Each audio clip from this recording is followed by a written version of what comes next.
Very good afternoon to those of you who are joining us in India, and I would say a good morning or good noontime to our attendees from Europe. Welcome to our webinar on how to get published in an academic journal. We are organizing this webinar with our partner Taylor and Francis, and we are very happy that so many of you have registered and are joining us today. Publishing is a very important part of international career of a researcher. I think most of us who have been in research, are eager and aspiring to get published.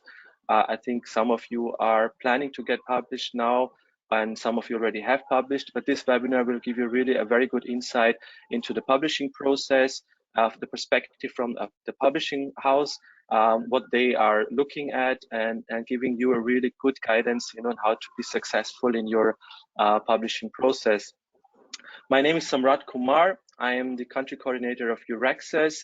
I hope most of you have heard about Euraccess and are using our services, which are helping Indian researchers who are interested in a research career with Europe or in Europe. We have a lot of information on our website, and we are also a lot of funding and fellowship calls for Indian researchers in all domains who are interested to do their higher studies, their PhD or postdoc studies in Europe. So we, in addition, we do also provide you those workshops like this today, where you get a lot of information how to develop your international career. So we do publishing workshops, webinars, but also on science communication and other tools we provide to you. You find all this information on our website. We will share also the slides of today's webinar with you at the end of the session, probably by tomorrow. The recording will also be made available for you. There will be also a Q&A session after the presentation. So please, if you have any questions, use them and write them in our Q&A box. And lastly, of course, you will also receive your attendance certificate from us. Now, with no more further delay, I would like to welcome our main speaker today, Victoria Babbitt. Victoria is the Director of Research and Development and Outreach at Taylor & Francis. A very warm welcome to you, Victoria. Thanks for being part again of this webinar series. Great to be here. Thanks. And let me just briefly give you a background about Victoria. As I said, she is working for Taylor & Francis since 2008. And throughout the past decade, she has supported societies, editors, and authors to navigate in this rapidly changing publishing landscape. Her work involves engaging with global research communities to build knowledge and capacity related to publishing and editorial activities. Prior to joining Taylor & Francis, Victoria was a postgraduate researcher within the field of geography, focusing on migration at the University of Washington, Seattle in the US. So now, Victoria, I'm very happy to hand over the mic to you. I will just stop my screen and let you go to your screen now. Okay, great. Thanks for that nice introduction. It's great to be here. I think I make you a presenter again, so now it should work. You have the rights now. There we go. Yeah. Perfect. Can you see my screen? Yeah. Great. Great. Well, hello, everyone. As said, it's a pleasure to be here. And today, we're going to be covering the publishing process with an overview of some of the key issues researchers need to be aware of when they're trying to publish their research in international journals. And I'm going to turn my camera off for the presentation just because my internet's been a bit funny this week, but then I'll turn it back on for the Q&A session. Let me just do that. There we go. Okay. So we're actually going to begin with a crucial step in the research and publishing process, and that is understanding what you're doing, why, and who you would like to communicate with. Making clear decisions and smart strategies at this point will significantly improve your chances of being published in an international journal. And it really all starts with choosing a topic that will be relevant to the international community. And this means keeping up to date with the current literature, what key scholars are working on, and here social media and listservs can really help, and attending conferences as much as possible. And when choosing a topic and deciding upon case studies and data sets, it's perfectly fine to work with local or regional examples, but it's important to show why the example or the data might be of interest to an international audience. So you could consider a comparative study or engaging with and developing further well-established models or theories. The main question you should ask yourself is, who outside of my local community would be interested in this research paper? Now, another challenge, another one of the challenges authors have, especially those who are just starting out, is communicating the research findings in a manner that is accessible and in line with how most researchers in their field present their research. In fact, one of the main reasons an article might be rejected is that the peer reviewers and editors determined that it is not a true journal article. So what do our editors mean by this? It could be that what's been submitted to the journal is more similar to a condensed thesis or a book chapter. So covering too many different points, maybe being unfocused, and lacking the structure of a traditional journal article. Or it could be too journalistic, so more of an example of public scholarship. Basically, the piece of writing is not a journal research article in terms of either the structure or language, or possibly a combination of both. So before you begin investigating possible journal options for your work, it's essential to spend time understanding your current project and the audience you would like to reach. And throughout your career, you're likely to be involved in many types of research, which will likely lead you to produce a variety of content. So typically people are focusing solely on the research article, but over time you may publish review articles, whether that's a literature review or a theory review or a systematic review, or a position piece, case studies, book reviews, and the list goes on. Sometimes your work will be written for specialists in your field, but you may also choose to engage in public scholarship, so writing for the general public. And obviously, this has been something that has been of great importance the last couple of years with COVID. And sometimes you're going to be writing for a local audience, and sometimes you'll be hoping to reach an international audience. So take the time to determine your objectives. And it's also really important you understand what's expected of you, what the particular requirements are in your current position. Are you required to publish research articles? Or is the expectation that you'll write a book and then turn the various chapters into articles in the coming years? Is there an expectation that you will collaborate with your advisor and be a co-author? And if so, what does that actually mean? So once you've determined your objectives and understand what's required of you, then you can begin considering where you would like to publish.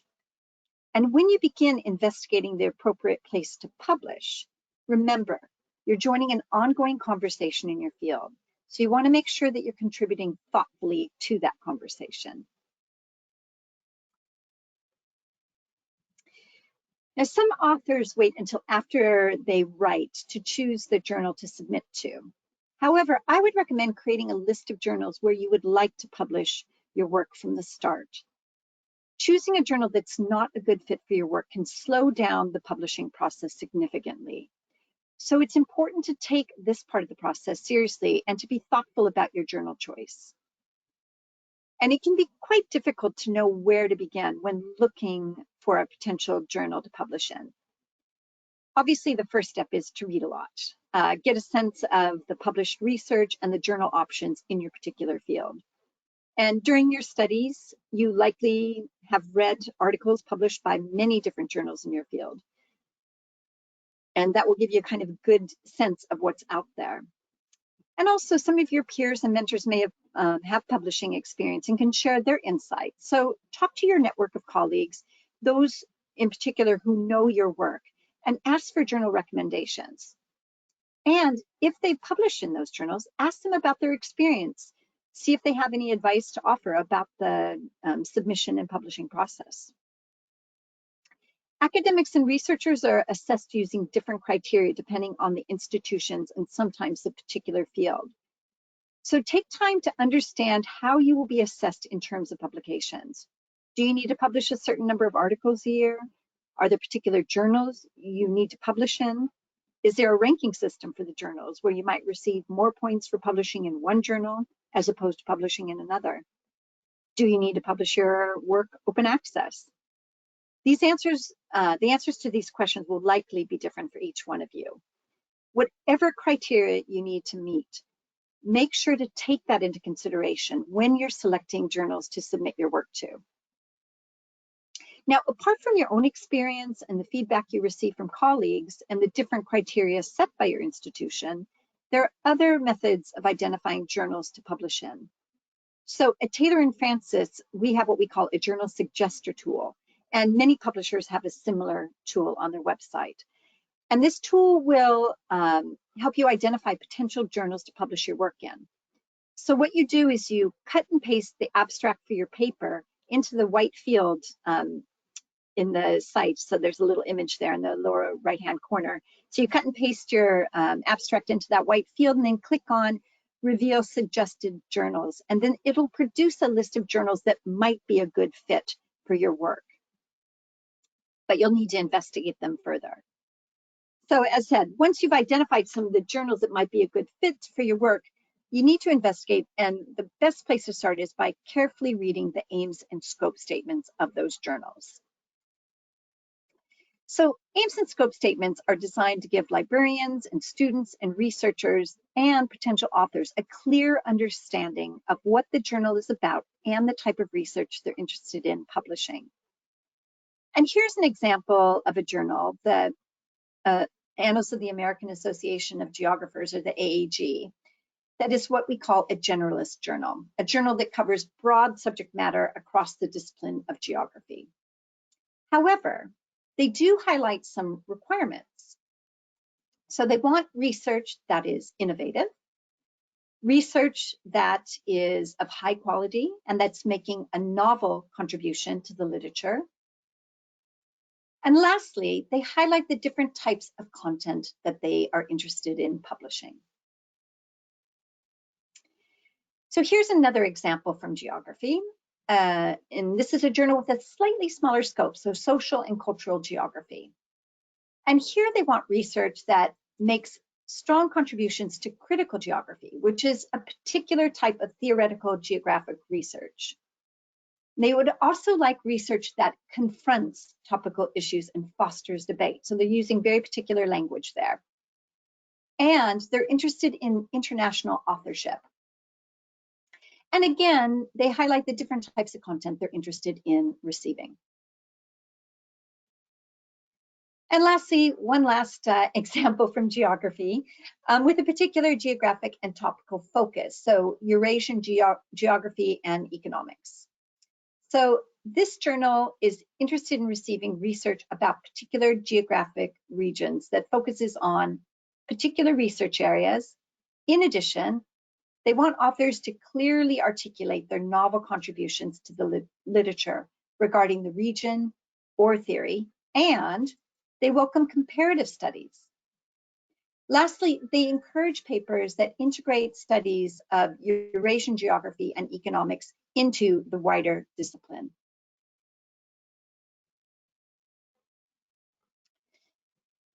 So as you can see, all of these journals have the word geography in their titles, but they're interested in publishing very different types of research. So again, it's important that you take the time to carefully read the aims and scope statement before you submit your journal. Now, along with the aims and scope statements, it's a good idea to look at what's been published in the journal the past 3 to 5 years and ask yourself, does my research fit in this journal? And if you find research that's similar to yours, you should consider referencing it. Remember, you're joining an ongoing conversation in your field and that particular journal. So if there are other articles that have been published recently engaging with the same topic, it's not a bad idea to cite them. And lastly, Review the editorial board of the journal. This will give you a sense of what type of research they're interested in publishing. Editorial boards are built to reflect the ambitions of a journal. So if they're interested in publishing research in a certain area, they'll try to appoint someone to the board that is a specialist in that area and can act as an ambassador for the journal and will help with the peer review, as they'll know all the key figures in that particular research area. And the same is true with geography. If a journal is interested in receiving more research from a specific country or region, they'll try and appoint somebody based there to help increase submissions of articles from institutions in that region. Now, when selecting a journal, you may be interested in, or in some cases required to, publish in open access journals. And I'm going to quickly go over some of the elements of open access for those of you who are unfamiliar with it. There are two key essential elements to open access. And the first one is about making content freely available online to anyone, anywhere in the world. And the second element is about making content reusable after publication by third parties. And I'll briefly discuss both of these elements. So you'll hear many terms used when discussing open access. You may have heard of green open access or platinum open access. People talk about diamond open access sometimes, or bronze open access. But today I'm just going to focus on gold open access. And gold open access essentially entails making the PDF or the version of a record freely available online. It's as simple as that. And there are two ways in which an author can publish open access with Taylor and Francis and with most publishers, either in a fully open access journal or in what we call a hybrid journal. So fully open access journals publish all of their content in an open access manner. These journals aren't funded by subscriptions. Instead, most charge what we call an APC, or an article publishing charge. However, many journals are funded by societies or institutional agreements. And in this case, either the author doesn't have to pay, or they may pay a reduced fee. Hybrid open access is when an author chooses to publish open access in a journal that is subscription funded, and much of their content is not freely accessible unless you or your institution has a subscription. And these journals charge an APC to cover the publication cost of the one open access article. However, many institutions and consortia have agreements with publishers to cover the APC costs for hybrid journals. So it's just a good idea to, again, check the journal website to see what kind of publishing model they use, and then check your institution website to see what kind of agreements might be in place to cover those APC fees. Now, the second element of open access is how your work can be used after publication by others. So if you publish open access, you'll be asked to choose a Creative Commons license, which describes how people can use your work in the future. Some journals don't give you a choice on which type of license to use, so it's, again, important that you investigate prior to submission if you have any concerns. So here are the most common licenses you're likely to come across. And the first one is the most predominant license, and that is CC BY. And this license allows authors to use your work in any way they choose, as long as they clearly attribute the authorship and the original publication. And this tends to be the default license for fully open access journals. The next license that you're likely to come across is CC BY NC, and the NC stands for non-commercial. And here an author can use your work in any manner, but they can't profit from it. So for instance, this would mean that they couldn't include an article that you published with the CC BY NC license in a book that they would subsequently charge money for. Then next we have CC BY ND, and ND stands for non-derivative. So here, the author cannot change your work in any way. They must use it in the original form. For instance, this would mean that they couldn't translate your work and publish a translation of it if you use that license. And then lastly, I wanted to include CC BY SA, and this means that when people use your work, they need to attach the same license as you did originally. And this, of course, is important to be aware of when you're using other people's open access work. I should say you can mix and match these licenses, so you could come across a CC BY NC ND license in some cases. but all this information will be on the journal website. So what are the benefits of publishing in an open access journal or platform? Well, the main benefits are greater visibility, and with that, potentially greater impact, both within the research community and the broader public. And the access, visibility, and impact can spur innovation and collaboration. So at Taylor and Francis, we have seen that open access articles typically receive substantially more citations. So we see about a 32% increase in citations for open access journals, and greater readership with over 6 times as many downloads of those articles. And increasingly, in many countries, regions, and institutions, open access has become a requirement, or at least strongly encouraged. And usually when it is required, support is made available at the institutional level or via funding bodies, if it's a funding body that's requiring open access publication. Now, unfortunately, in recent years, we have seen the rise of fraudulent activity on the part of organizations claiming to provide services to researchers. And many, if not all of you, will be aware of predatory publishers. These entities present themselves as legitimate publishers, editors, and journals. And they will inundate your email inboxes with invitations to publish your articles with them, often sending, email invites every day.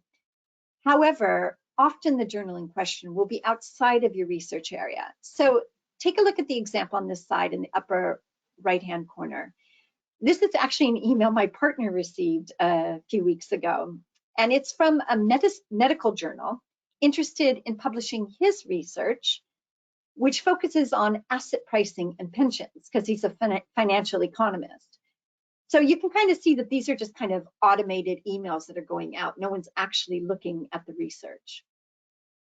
And predatory publishers have many characteristics in common. Their websites contain incorrect or misleading information. So for instance, they'll copy established journal names and website designs, but they'll include just small differences, such as a slight difference in the journal name or maybe in the graphics. But the language on the websites is often a little bit incorrect. The editorial boards will often feature names of well-established researchers who have never agreed to be on those boards. And they also promise very fast peer review and publication time. So they'll promise publication within a week or something. But crucially, the peer review process often does not happen or is fabricated. Lastly, they often have confusing or unclear information about publication fees. So any information about any fees for a journal, whether that's APC fees or submission fees or what have you, that should be clearly detailed on the journal website. It shouldn't come as a surprise to you at the end if you've done your due diligence and research and really kind of followed along throughout the submission process. Now, there are similar practices around conferences, but unfortunately, I don't have time to discuss that today, but it's something to be aware of. The other trend I did want to highlight is that we're starting to see a rise in is predatory services for authors. So these entities set up professional-looking websites offering a number of services similar to legitimate publishing service companies, such as language editing or scientific editing. And they'll often offer to format your paper in the style of the journal you would like to submit to, and then they offer to take care of the submission process for you. And what we have found is the websites look professional. There's an example on the screen here, but if you look closer, the language doesn't quite make sense, such as the text on the example in the lower right-hand corner. It's just not quite right. And we've also seen we've also been contacted by a number of authors who were told that their papers had been submitted to a journal by one of these services and that they had participated in what they believed was a legitimate peer review process, and then their paper was accepted for publication. However, when they contact us and we go through all of our records, it is clear that we have never seen these papers before. The editors of the journals have never received the papers, never put them through peer review, and never accepted them for publication. However, the authors had received fake but official-looking communication from what they thought was the editor and from our production department. So the main point here, the main takeaway here is always submit your article yourself. Never let anyone else do it for you unless, of course, it is one of your co-authors. Now, there are some great resources for identifying predatory publishers and predatory conferences. So the first resource I want to highlight is Think, Check, Submit, which is a cross-industry initiative which aims to help researchers make informed choices and to choose trusted journals to publish their research in. And what they've done is created a toolkit comprised of questions that you can use to examine journals and determine whether or not they're legitimate. Another great resource is the DOAJ, which is a database for open access journals. The journals in this database have been screened to ensure that they're legitimate. However, like many databases, there is an assessment period. So a brand new journal that is absolutely legitimate might not be listed in the DOAJ immediately. And in that case, you need to make sure that they're published by a respected publisher or society. And here is where OWASPA can help. So OWASPA is an organization for publishers and service providers working with open access. And members need to meet certain standards to be included as a member in OWASPA. So if the journal that you're considering publishing in isn't included in the DOAJ and or their publisher is not a member of OWASPA, you should proceed with extreme caution. Lastly, I just wanted to highlight a resource for conferences, which is Think, Check, Attend. It's similar to Think, Check, Submit, but again, it's for conferences. So that's another great resource to check out. Now, once you've identified the journal you'd like to submit your work to, you should take a look at their instructions for authors. Every journal will have one of these. They are the rule books for the journal. And it's a good idea to review these when you're selecting a journal, before you begin writing, and definitely, again, before you submit your work, as you need to, carefully follow them. Now, under the instructions for authors, you'll find information on APCs and waivers for open access, information about the peer review process for that particular journal, the types of articles they accept and the word limits for the articles. There might be reporting guidelines, especially for medical titles. And there will be information about how you should prepare your manuscript, so formatting, the spelling preferences, and the reference style. There will also be information about data sharing policies and any other relevant information. For instance, here they run similarity checks on all the submissions to this particular journal. So again, make sure to take a good look at those. Now, it's also really important that you understand the ethical standards that guide scientific research and publishing before you start the writing process. And I'd just like to take a moment to highlight some of the ethical issues that we see on a regular basis. Issues around publishing ethics are seemingly on the rise, and or it could just be that we're getting a bit better at identifying breaches. So here are just a few of the issues that we see on a regular basis. This is a partial list. We could easily have a full session today on publication ethics, and we will do so in the future. But I'm going to just take a moment to focus on 3 of the most common issues that we see across disciplines, and that is authorship issues, duplicate submission, and publication and plagiarism. That's right, I'm not going to cover authorship issues today, but my colleague will cover that in the future. So duplicate submissions is a rule that many career researchers are surprised by. Why might it be a problem to submit your article to more than one journal at a time for peer review? When you submit your paper to a journal for peer review, you are committing to publish in that journal, and they in turn will use their time and their resources to review your paper and help you improve it. You can only publish a paper once. There can only be one version of record out there. Now, this is actually fairly easy to detect because often when papers are sent, papers are sent to the same peer reviewers who then turn around and alert editors and publishers that they're looking at the same paper for 2 different journals. And when that happens, we stop the process and we go back to the author and ask for an explanation. Now, often this can happen because there wasn't a clear agreement on the roles and responsibilities between authors on co-authored papers. So hence, two of the co-authors accidentally submit the same paper to two different journals.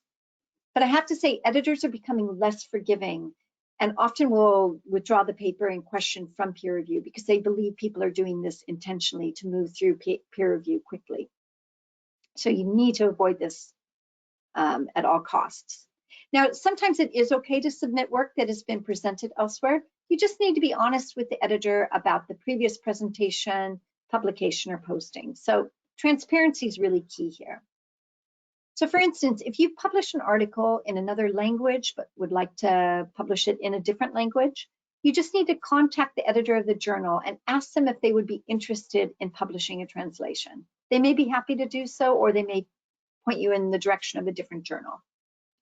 Similarly, with data presented at conferences, it's not unusual to publish an article that's based on content presented at a conference.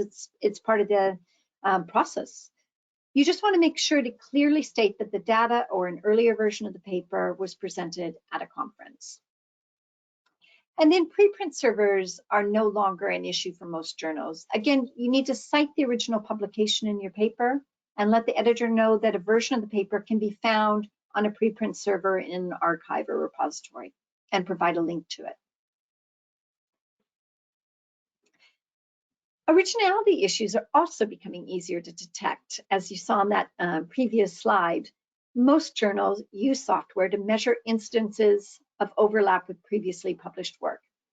And most of you will know that if you use someone else's ideas or processes or words, you need to clearly cite them in the paper and provide a full reference to their work. And this is true of all content, including websites and blogs, everything. What many are less aware of is the need to cite their own previously published work if you're using it in your paper, as this will also show up in an originality check. Now, on the flip side of that, we are seeing a rise of text recycling, which is often called salami slicing. And this is when you use the same ideas, data, and/or words excessively to the point that it is not offering any new insights or contributing anything new to the literature or the field. So for example, if you had a research project that really should have led to maybe 2 articles, but you try and squeeze out 4 articles out of that data or those examples, it's likely that the 3rd and 4th article aren't offering anything new. So it's just really about, thinking about whether or not you are contributing anything new to the field, because anything you publish should be original content, and it should be pushing the research field forward in some way.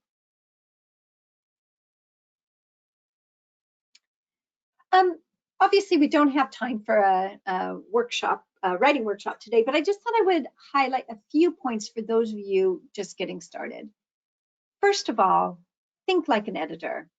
I like this quote a lot. It's actually a bit dated, but I think it really gets to the heart of it.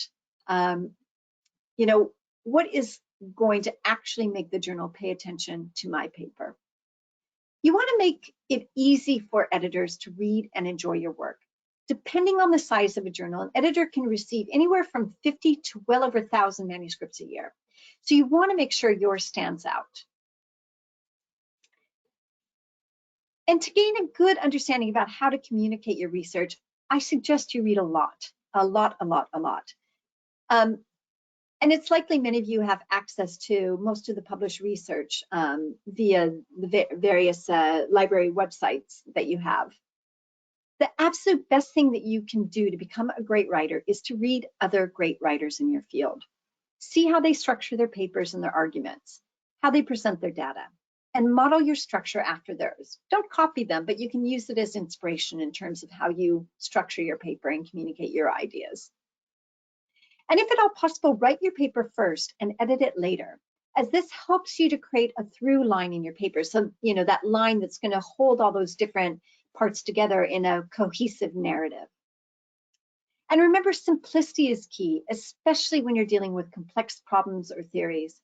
So think about your sentence structure and your use of the passive voice. I usually recommend sentences should be kept relatively short, so around 2.5 lines on a page, because otherwise the reader may lose track of your point as they start getting into that 3rd line. And you should also think about varying the lengths of your sentences as well. If you have one long sentence, you might follow that with a shorter sentence. It's about creating a bit of a rhythm in your writing, which helps, kind of pull people along. And passive voice in sentences is sometimes necessary, such as a method section where you might write, the research was conducted, rather than I conducted the research. However, make sure to mix it up with the active voice. The goal is to make it as easy as possible for the reader to understand your arguments and the evidence that you're providing. Now, the most important strategy to achieving this is to create a clear and easy to follow structure to your paper, which I'll speak about in just a moment.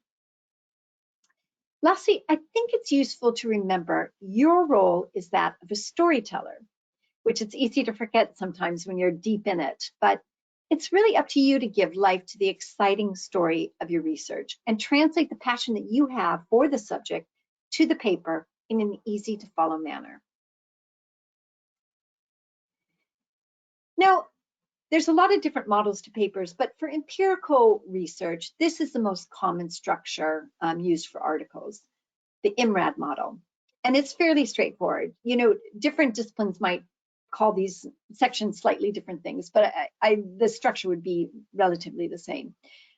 Every paper should have a clear introduction, which I'll discuss more in depth in a moment, which would contain a review of the literature if appropriate for your subject area. Some subject areas don't do literature reviews, but if you're in the arts and humanities and social sciences, a literature review is key. Now, some prefer to create a separate section for the literature review as well. Typically, a literature review should discuss what's already known about the topic of the article, identify gaps in the current knowledge, and present your approach to addressing those gaps. You should be engaging with the key thinkers in your area, and the literature should be current, apart from some of those foundational pieces that you may want to mention. The literature review, as said, should show how you are building on previous research, identifying those gaps, and the contribution that you're making.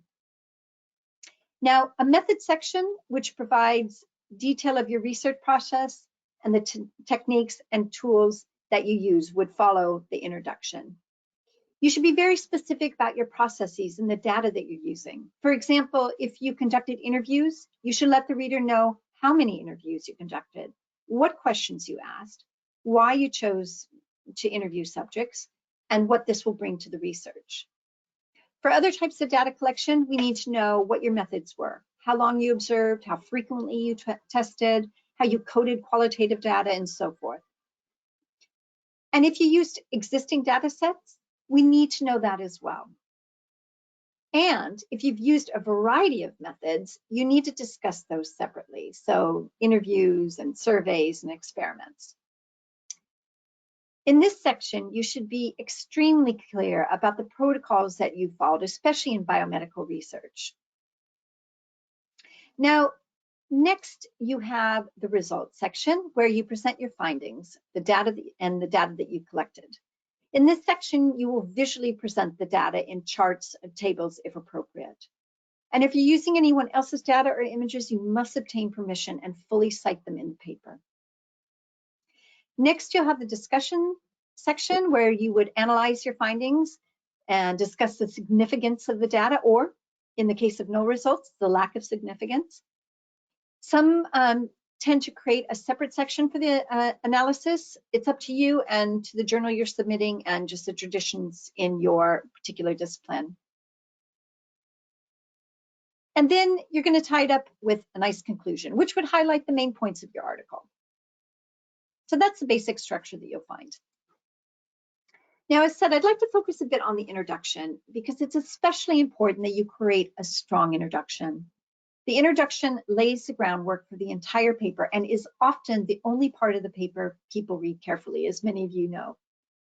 In terms of peer review, often editors, especially those editing large journals, will carefully read the introduction and then just skim the rest of the article to decide whether the article is a good fit for the journal in terms of content and quality.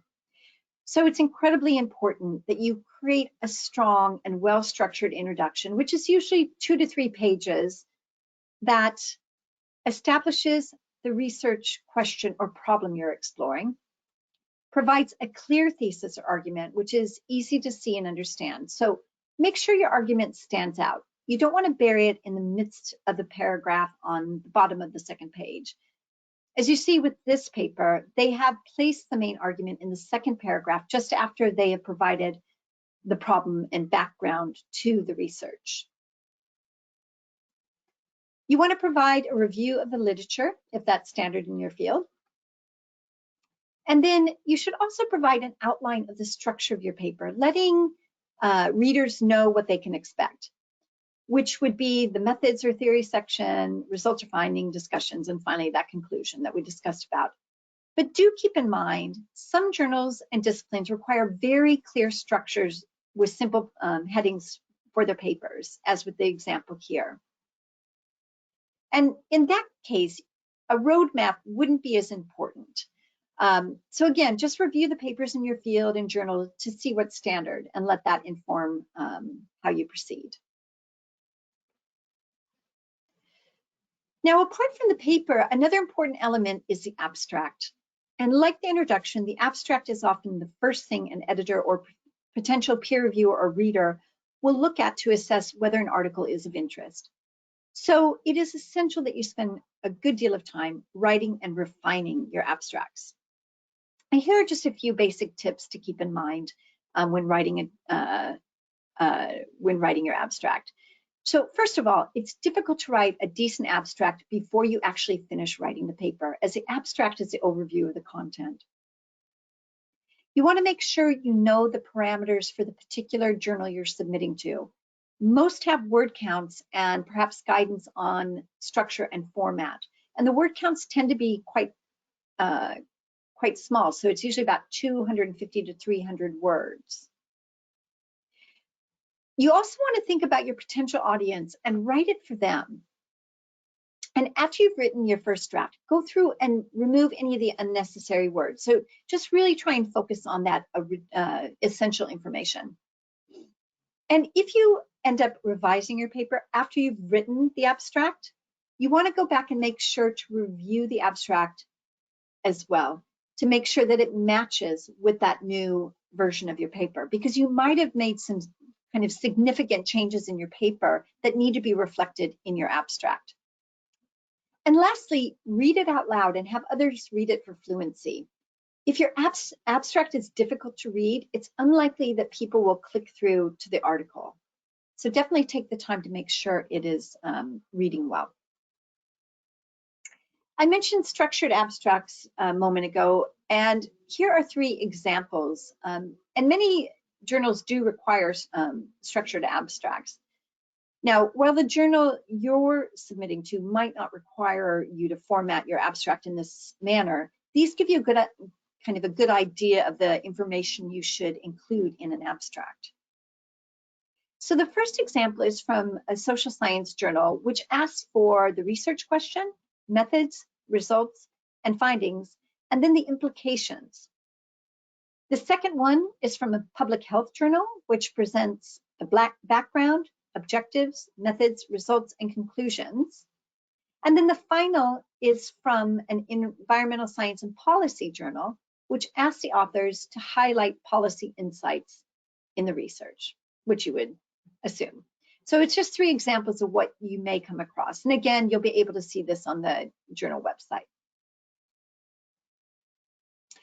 Now, one last point I'd like to make on the manuscript and writing process is I cannot stress enough how important it is to have as many people as possible read and comment on your work throughout the writing process.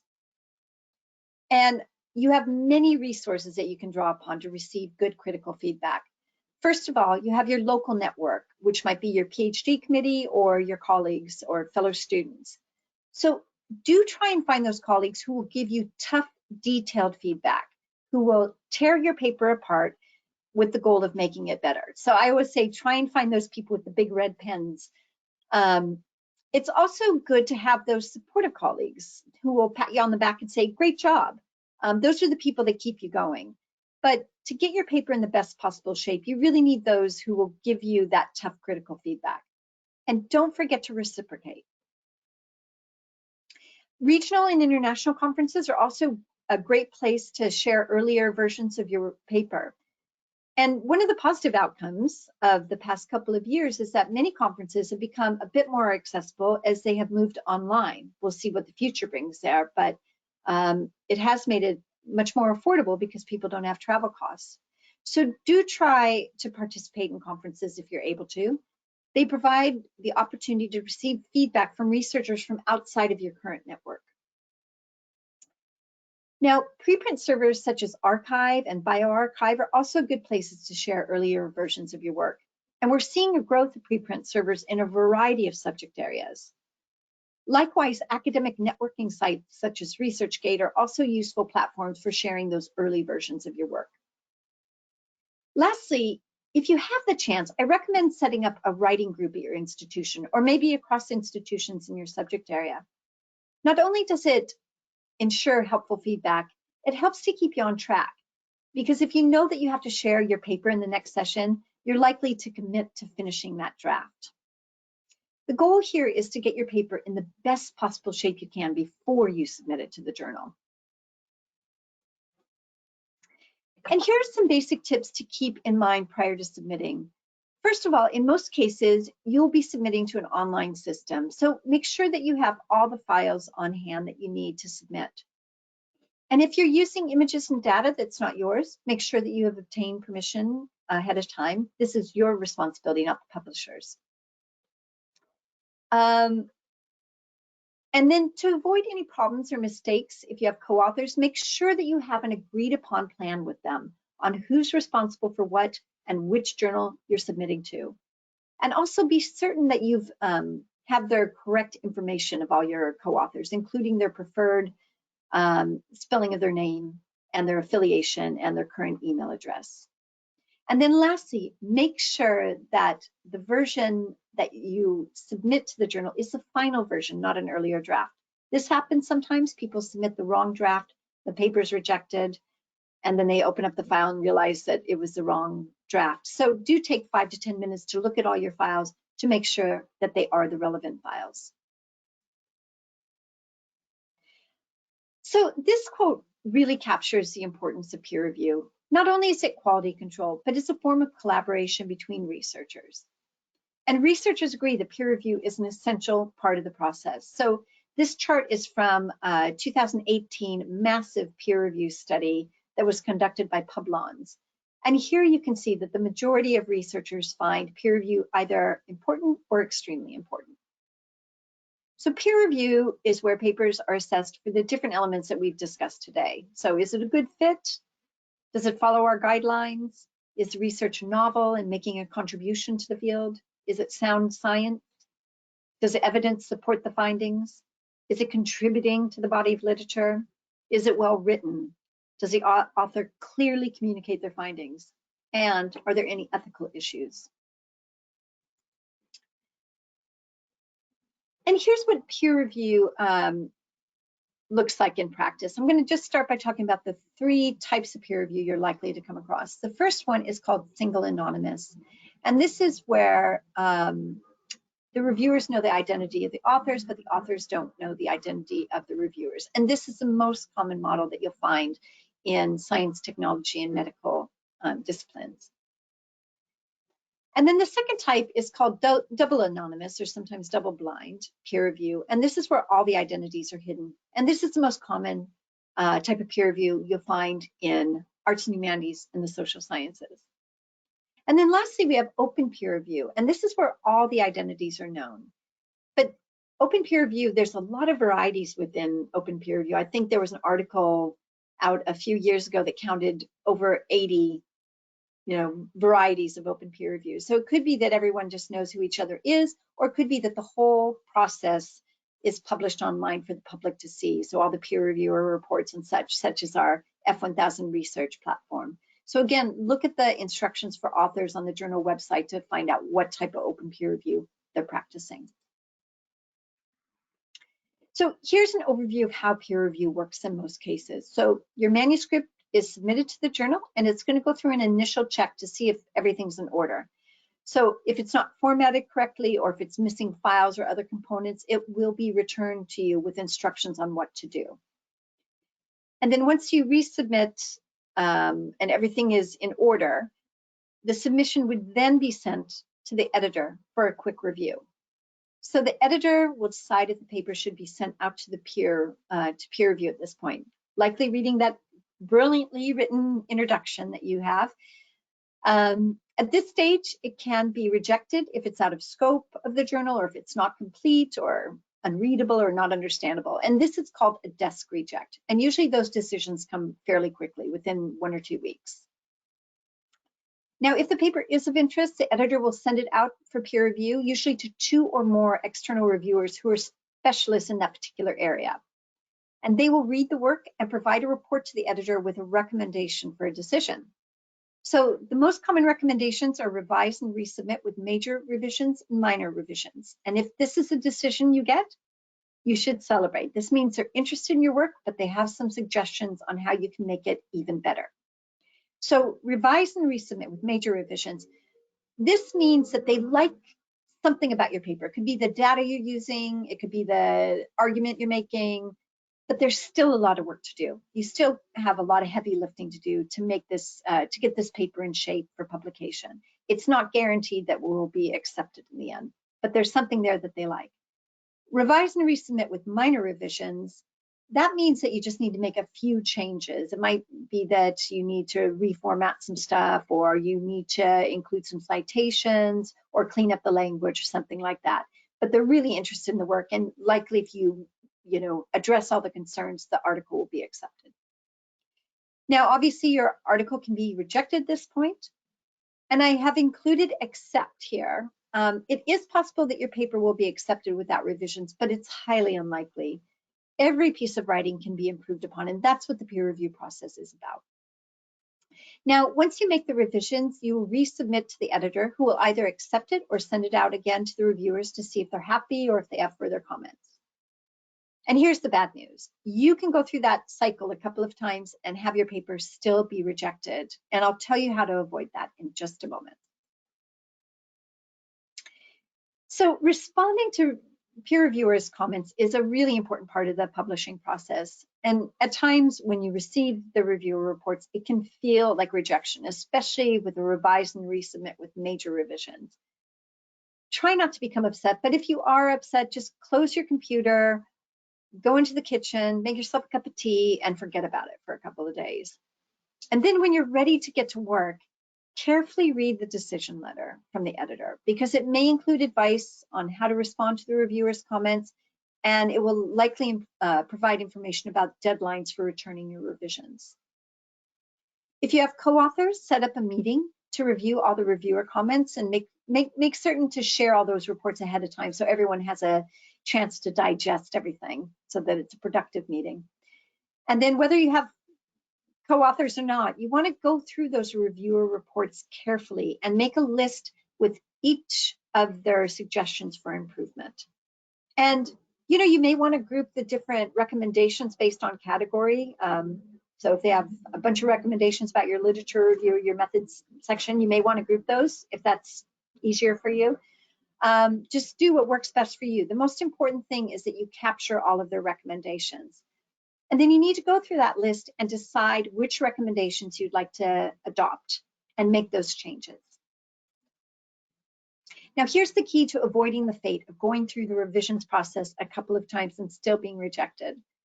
When you send back your revisions, you must include a note to the editor that clearly details how you have addressed each of the peer reviewer's concerns.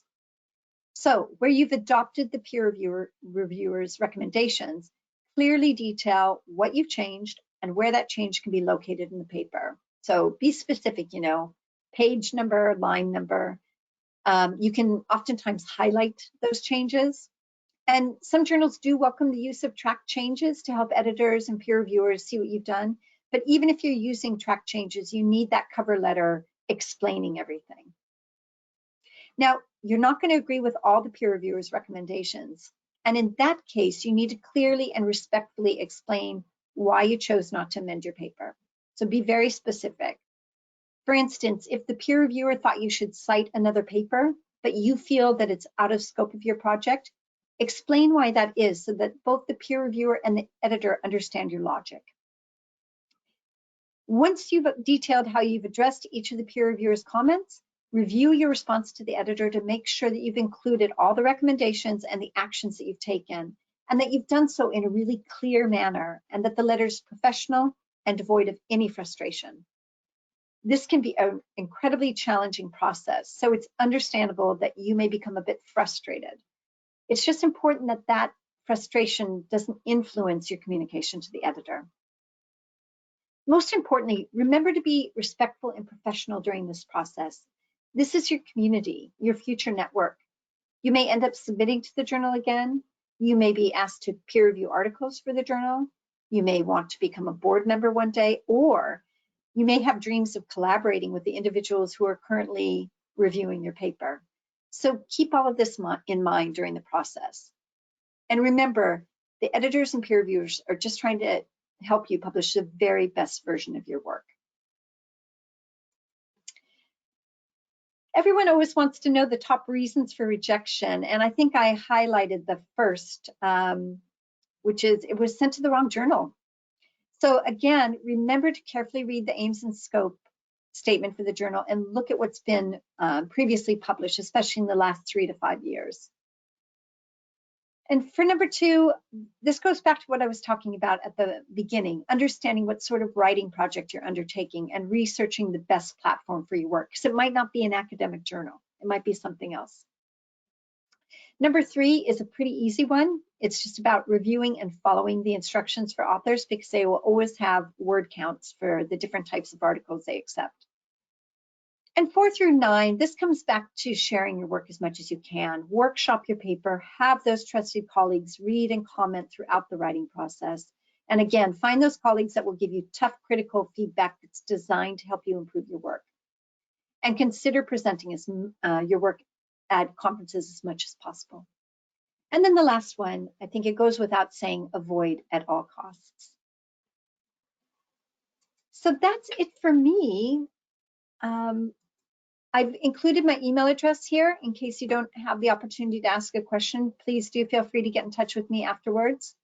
But in the meantime, I can take questions.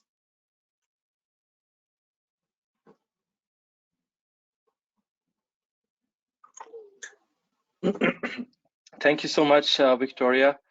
I think it was an excellent presentation, and you really guided us through the entire publishing process, and especially, you know, very interesting always to hear about open access. And I think especially for our audience here in India, it's still a fairly new way of publishing the approach. But I think, you know, we're getting slowly but surely acquainted to that.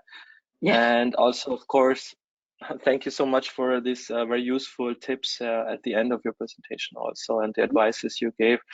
And we have questions tickling in. Should we go straight to the Q&A? So let's start with Sovik. Das Gupta. He's asking, for a PhD trajectory, is it a general advice to start with the literature review, a meta-analysis? Especially, it might be helpful to be on the top of the state of art of research in one's field. It's hard to say, not knowing what discipline. And if you're wondering about the structure of the research article, is that what it was referring back to? I or think, is yeah, the research itself? I think it's the article itself. Like, is it a good advice to start with the overview of the literature, of the state of the art, you know, the meta-analysis?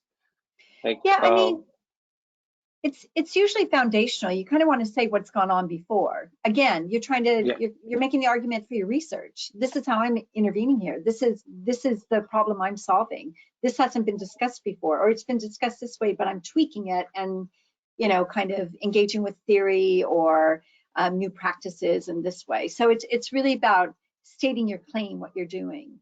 As you'll know in your studies, that's how you start. You start by reading everyone else and figuring out what's gone on in your field before. And you do that before you ever choose your topic.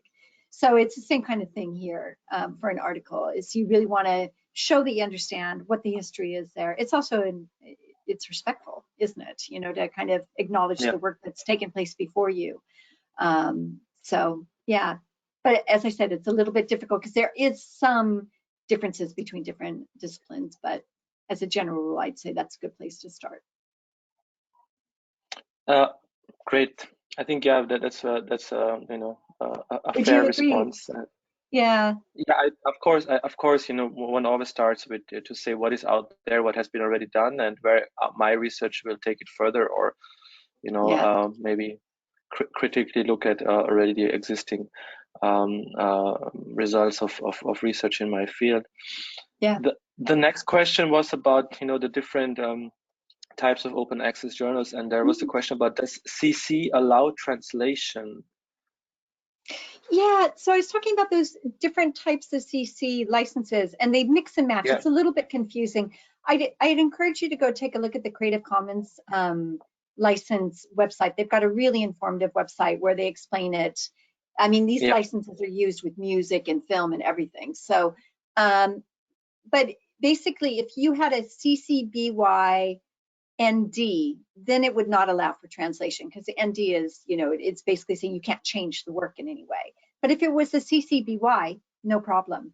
And the CC BY is the most common license that you're going to come across, especially with fully open access journals. okay, okay. I think that's that's answered.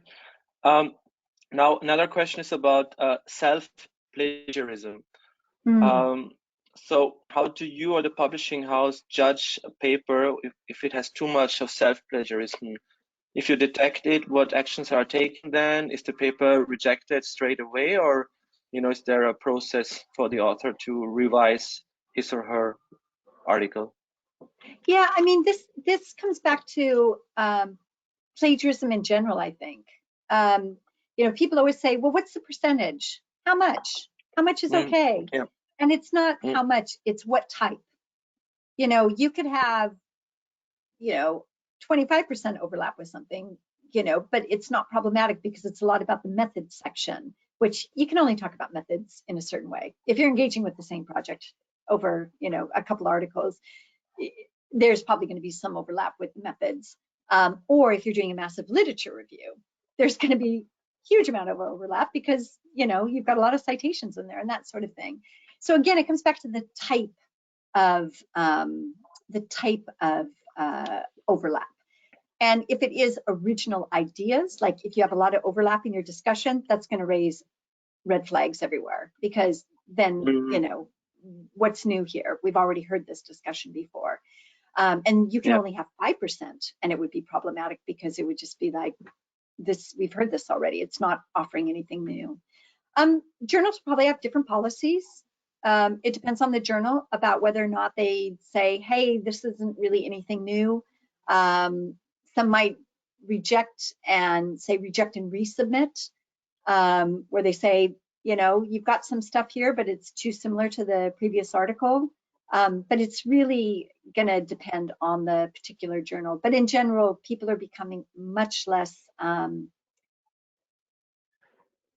accepting because we just have such a high volume of submissions right now. It's just, you know, Yeah.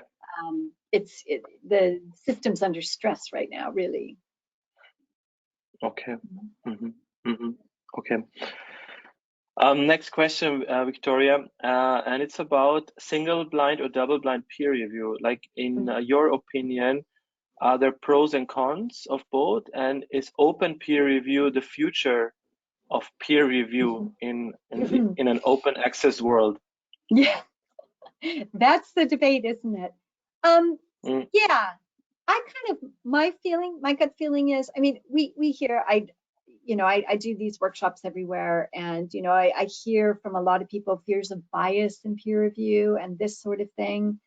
So my feeling on open peer review and double blind, single blind is they all work for the communities that they're engaged with. Each community has developed their own type of peer review that is reflective. But personally, I think open or double blind is maybe the most effective, where no one knows each other's identities or everyone knows each other's identities. But what I will say is, in terms of the bias question, whenever we talk to editors and that sort of thing, they say, we're looking at the research. We're not looking at the institution or the name of the person or anything like that. It's really looking at the research. So even with single blind, I think that, that people are making their absolute best efforts not to allow for bias in the system. In terms of the future, I think we are moving in the direction of open peer review, but I think that there will be some resistance from certain communities where they feel like it's not appropriate for their community. I think it's still too hard to say, but we are seeing more instances of it. And I think we're seeing more openness to it, actually, where people are going, oh, that is interesting. That does look like an interesting model. So I guess I don't have a definitive answer, but I wouldn't be surprised if we do see a lot more journals incorporating open peer review. Open peer review, okay, so that's the trend. Yeah. Victoria, we're also getting a lot of compliments to your presentation and the webinar, so I just wanted to convey that to you as well.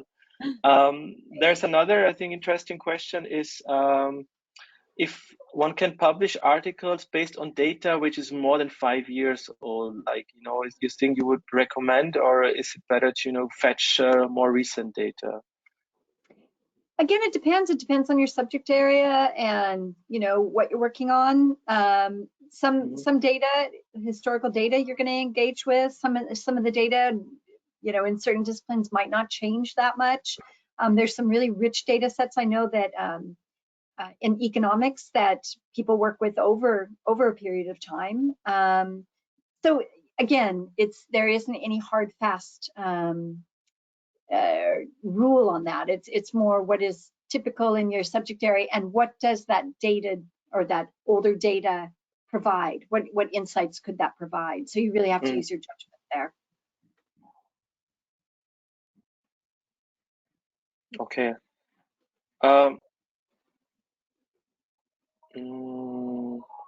I'm just looking at some. We're getting flooded with questions right now. So yeah, and I find GoToWebinar, it can be hard to read the questions sometimes in it.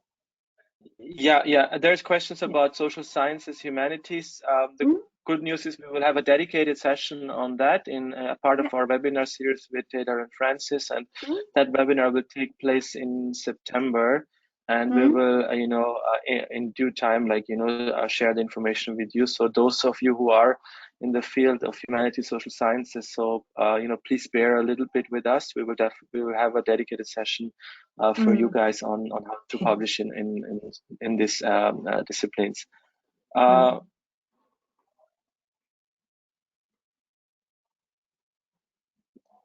Okay, my second question was this. Could you please explain the S plan for the Indian context? I'm not sure if I get that answer. S plan? Yeah, I also didn't get that. Sorry. Oh, Plan S. Are you think it might be Plan S? Yeah, I'm not sure. Right. Yeah, my answer is I'm not sure. I'm not sure what the discussions are that are going on in India around Plan S. I have to confess. I know that I'm based in Sweden, so obviously Plan S has been a huge factor in the European context, and I know that there are different discussions going on in other geographies, and I assume there's discussions going on in India around Plan S, but I'm not sure where they've gotten to at this point in time. Okay. I can look into that. Whoever asked that question, if you want to just drop me a line, I can see if I can get you some information. Okay, yeah, so please, I'm just seeing who was that person again. Yeah, that was Mr. Mahindiran. So you could just send us this question, and we will try to get back to you on that. I found another interesting question about about when you were talking also about the editor, the reviewers really want to, of course, help the researcher to move forward and finally make it to get his or her paper published.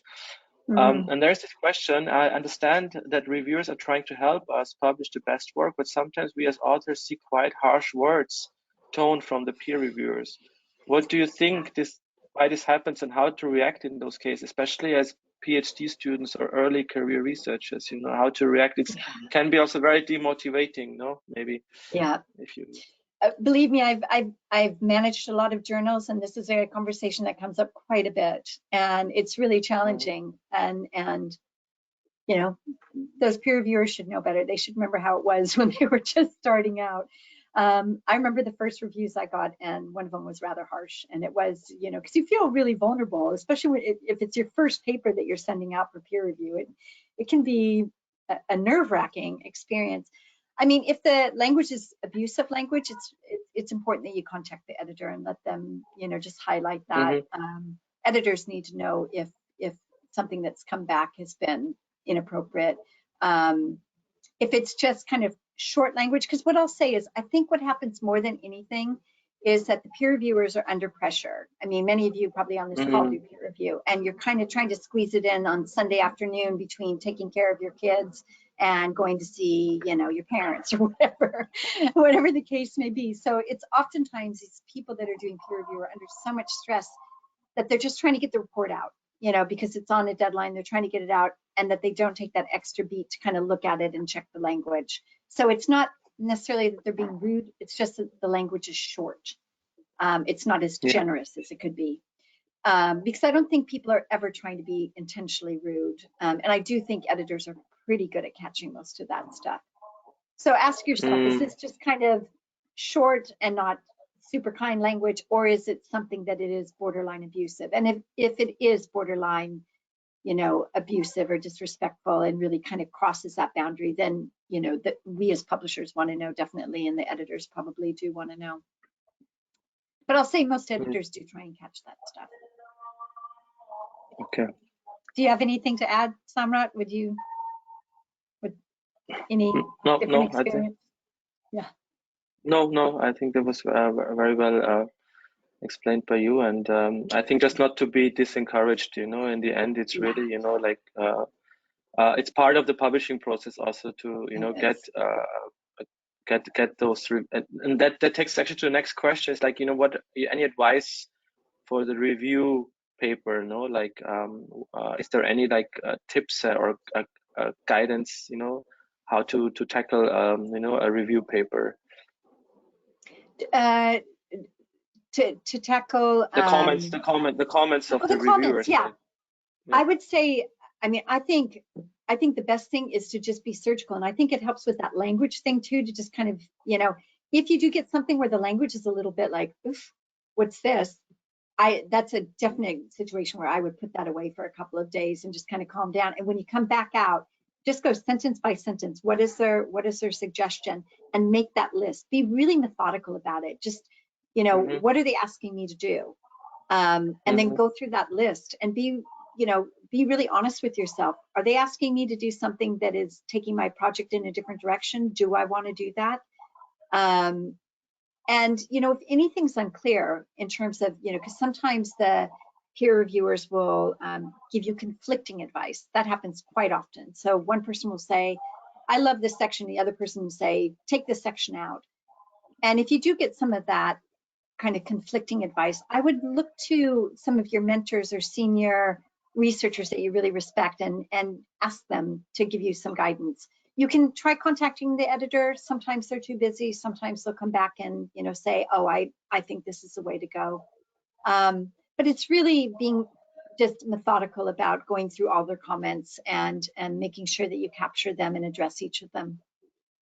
Yeah, and I think I think that there's often what we hear also from experts, on but once you receive the comments of the reviewers, just take a deep breath, don't immediately try to respond to it, and just take a bit of a distance and then calmly go through it, and you know, I think that that's very important to a little bit take a Yeah. distance and step back before you immediately try to, you know, respond or correct or rectify things. Yeah.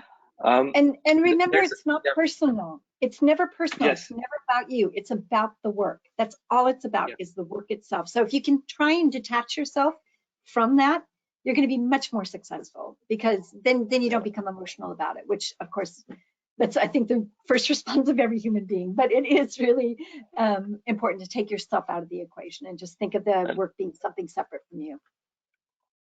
researchers, you know, we take it often very, very personal. Uh, Totally. It's our yeah, brain. but yeah, but it's very good to get the perspective, you know, from the publisher also, so that, you know, helps Mm, also to for the entire yeah, process, you know, for the research to understand that it's really to improve the work and also to make it suitable and fitting to the journal, right? yeah, And yeah. so that's really, I think, important. Also, one question which always comes, of course, Victoria, is about the language issue. Like, if English is not a native language, like how big is that of a disadvantage, you know, in the publishing process? Yeah, it's tricky because it's not only that English is a preferred language, it's oftentimes a very particular type of English.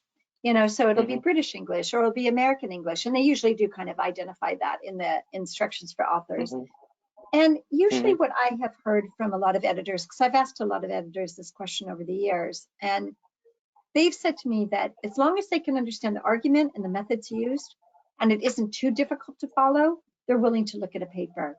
But if they can't follow that, then they're just going to do a desk reject. mm-hmm. Because a lot of times people want to know, oh, should I send it to language editing before I submit? And what I Yeah. would say is get it to the best possible shape. Have as many people read it. Have people that have published Mm-hmm, in international journals read it, because they will understand the standard that's expected.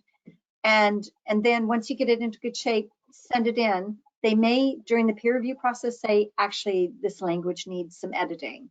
And then you can invest in mm-hmm, that. Then you can do that. But as long as people can follow what you're trying to do with that research, it should be okay. mm-hmm.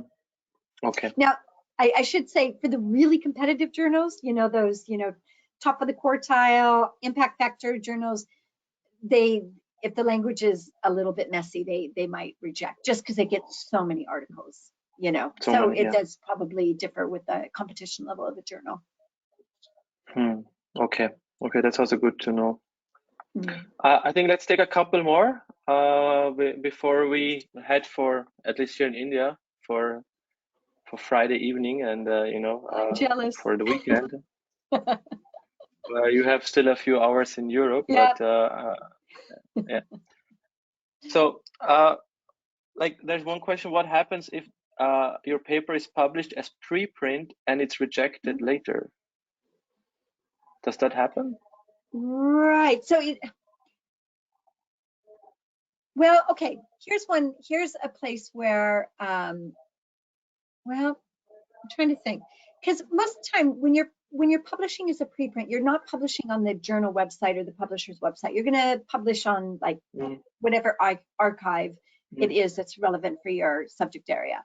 So that just will mm-hmm, always live. That nothing happens to that. It's just that you can't ever mm-hmm, link to the final published article.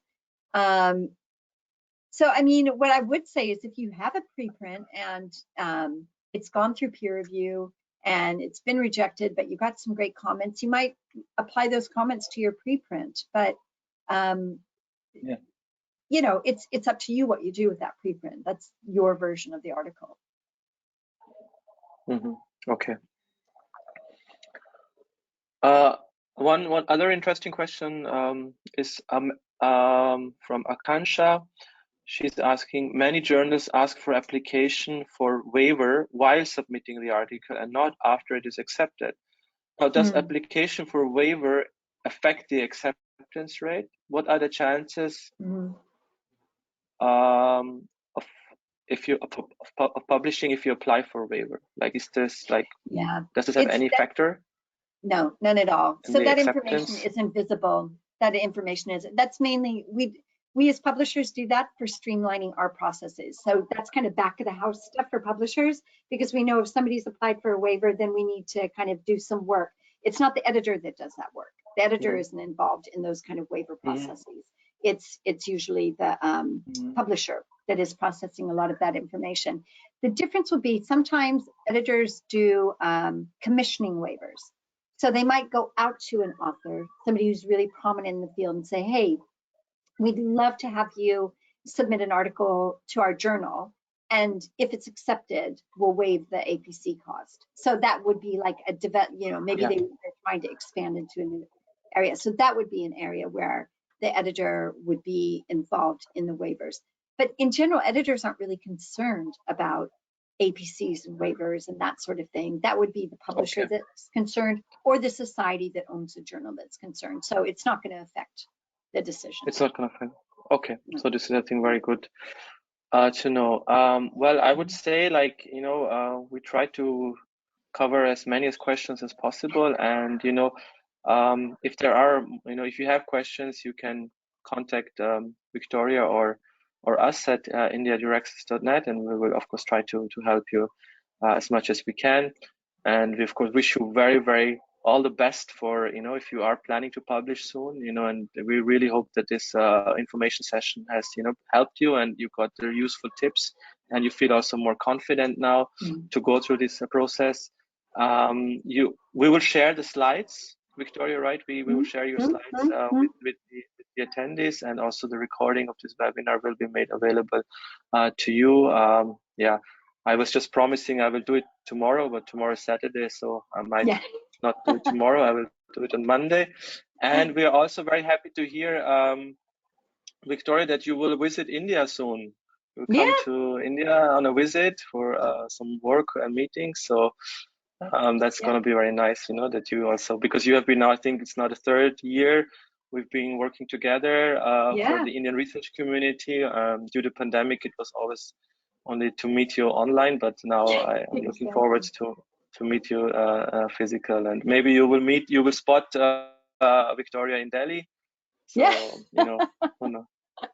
For those who are living in Delhi. Okay, so okay, great. I would say we end it for today, and thanks a lot to all of you for joining, and thank you, of course, again, Victoria, for for excellent presentation and a very nice interactive Q&A session. Wishing you guys a nice day ahead, and for those who have now the weekend ahead of them, nice weekend, and take care. Bye, everyone. Bye everyone. Thank you. Bye.